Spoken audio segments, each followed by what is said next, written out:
Kancane kancane yozuwe lo mthi omkhulu liyayikhetha igumkedlela Nkosi enkulu ukhomba isitima samambone baba mkhulu mkhulu omkhulu phakathi ame folokohlo selihambe kakhulu igumkedlela kumele likukhumbuze ukuthi konje sisukaphi lapho esisuka khona lokhu sisuke njalo kuma-1600 ingakafiki nayo inkolo yobuKristu kwafika ikhathi zojama lapho kuvele khona indoda bekuthiwa Umzazela elikhulume ngayo igumkedlela liyakukhumbuza lena phela ibixhumana noNkulunkulu kungakafiki abelungu nezinkolo zabo zobuKristu iyo phela leya ndoda ebikade icela abathakathi laba ababesohlelweni lokubulawa yinkosi ngokuthi bajotshwe eyagcina ibalaphile lapha emzini wayo kwanontanda abathakathi ngokuqanjwa yibo phela abantu bethi le ndoda iyabathanda abathakathi leya ndoda phela yagcine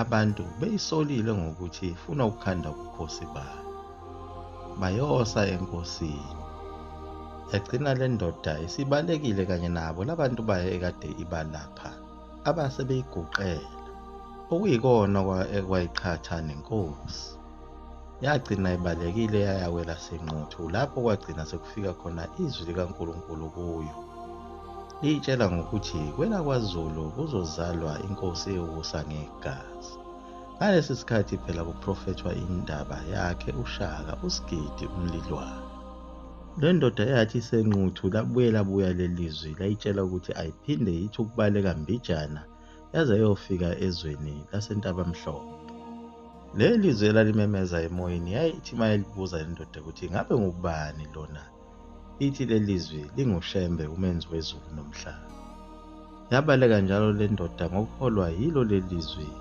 yagcina isihlangene nesizwe sakwamthimkhulu sakwaHadebe phela khona entabamhlophe lapho ababakhelene khona nesizwe samazimzimu esasiholwa mahlapahlapha lapho kwagcine kusinde yona phela inkosi uLangalibalele wokuqala wayesevalelwe yiwo amazimzimu exhibeni ezimisele ngokuthi ampheke lapho aphunyuka khona wabaleka waze wayowela umfula lapho phela kuvele khona nayo le ndoda okuthiwa umahlapahlapha umholi waso lesi sizwe samabhele agcine nawo eyijikele wona amazimu akubo lawa esefuna ukuyiphosa ebhodweni nayo yagcine phela ibaleke naso isizwe sayo yashiya lenye ingxenye yamazimu babalekela kwela kaZulu behamba nabo phela osompisi beze befika kwaZulu beshintsha beba ngabantu bakwaNtuli sikhulumile nangokuzaleka kwayo inkosi kwakubikezeliwe ukuthi izokuzalwa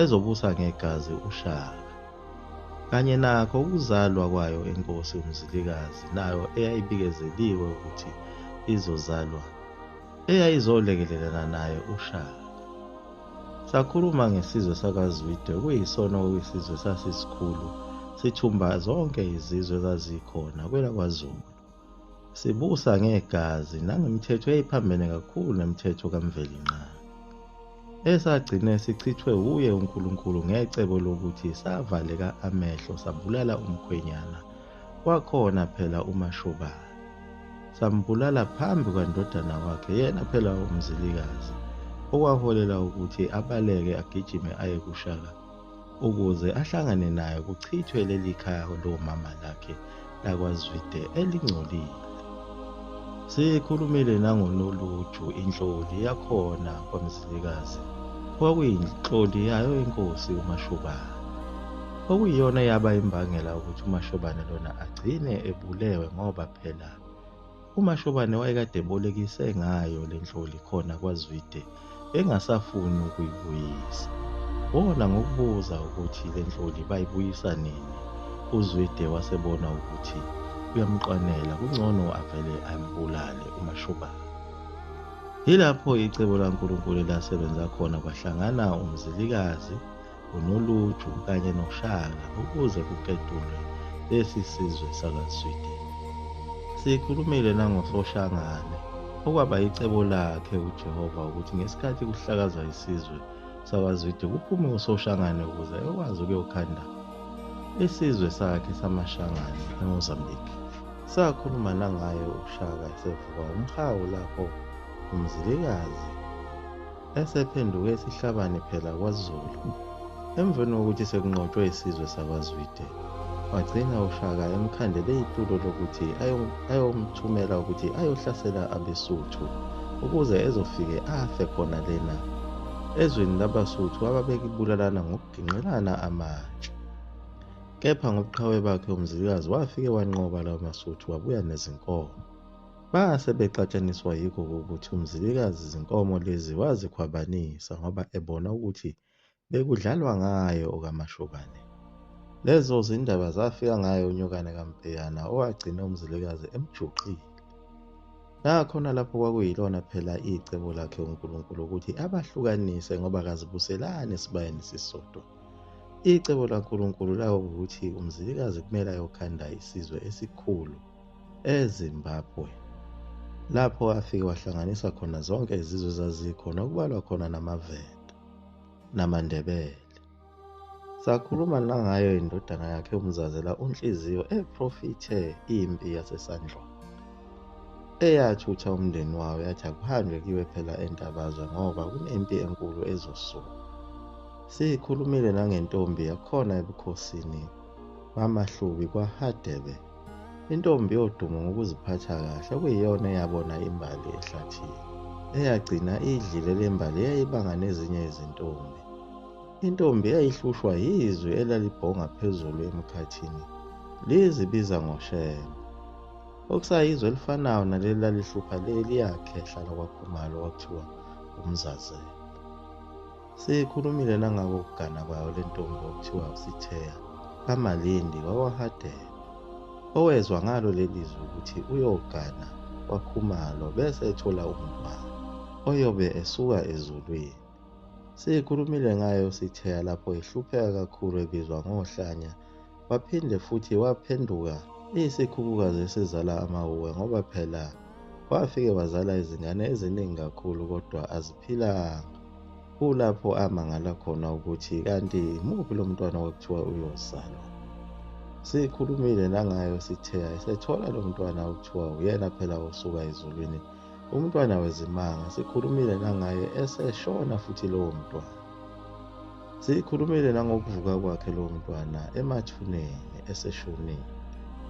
Sikhulumile nangokukhula kwakhe yena lowo mntwana owaqanjwa kwathiwa umudli wamafa omhlaba owayesebenza epulazini likaConrad Greb. Sikhulumile nangalo izwi leli phela libhonga emoyeni elihlupha abantu seliqale lihlupha yena lo mfana omncane olusa izinkomo khona lapha epulazini.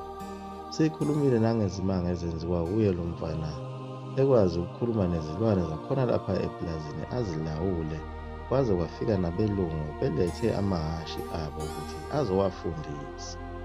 Sikhulumile nangaye lo mfana omncane wakwaKhumalo eseyongena esontweni likamfundisi wamaWeseli lapho anikezwe khona inkonzo eqala nokusonta. Lapho phela agcine khona esukuma wahlabelela ingoma yakhe eyayithi wahazulwa ngenxa yami. Kwahayiza abantu bahlanza amadliso amadala kwangcola isonto lomlungu. Kuyilapho kwagcina sekufika izindimbane zabantu kuleli sonto zifuna ukubona lesi simanga. Lapho umlungu wavuka khona umona wamxosha lo mfana ngecebo lokuthi akahambe ayoshumayeza abantu. Abaguqule babuye bezosonta kuleli sonto lakhe lomfundisi umlungu.